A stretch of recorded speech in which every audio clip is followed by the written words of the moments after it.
So, of course, another key concept in Norse tradition is the idea of the world tree.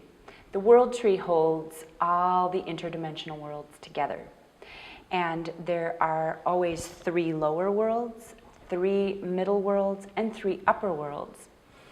And so when Christianity came in to Scandinavia, to the Germanic culture, then it was just polarized. There's one heaven and one hell. Of course, in Catholicism, there's some shades of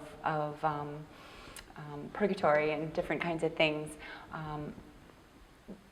But in Norse tradition, Hela was the goddess of the underworld. She was half fertile maiden and half crone.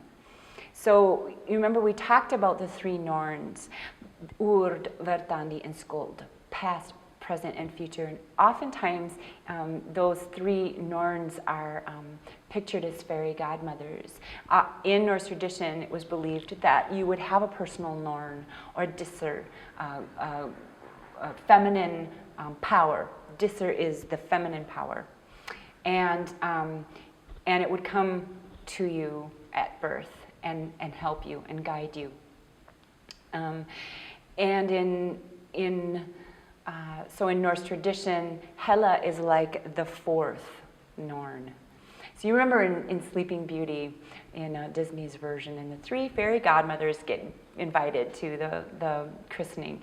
And the 4th face of the goddess is, not only is she forgotten, but she's actually scorned. Yeah, she is specifically left out. And that is something that throws the feminine divine off balance.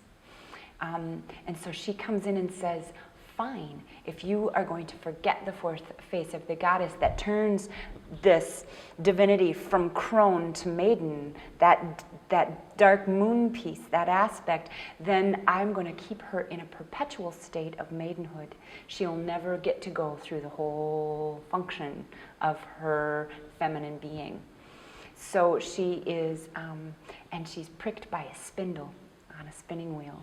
So all of these sort of images are kept in the folk stories, the children's songs. It's in the children's songs, really, that I have found the biggest wealth of material, connecting it back to the archaeological finds of the Bronze Age. And I think, oh my gosh, there it is, right there. Because it was the women who were in charge of the children who transmitted culture, transmitted those traditions. So when an oppressor comes in, then naturally the first thing you do is separate the children from their mothers and depress the feminine divine, take away the mother tongue, occupy the mother land, take away the natural rhythms and songs of the people. And this is something that was obviously done here in America by those of us who had it done to us before.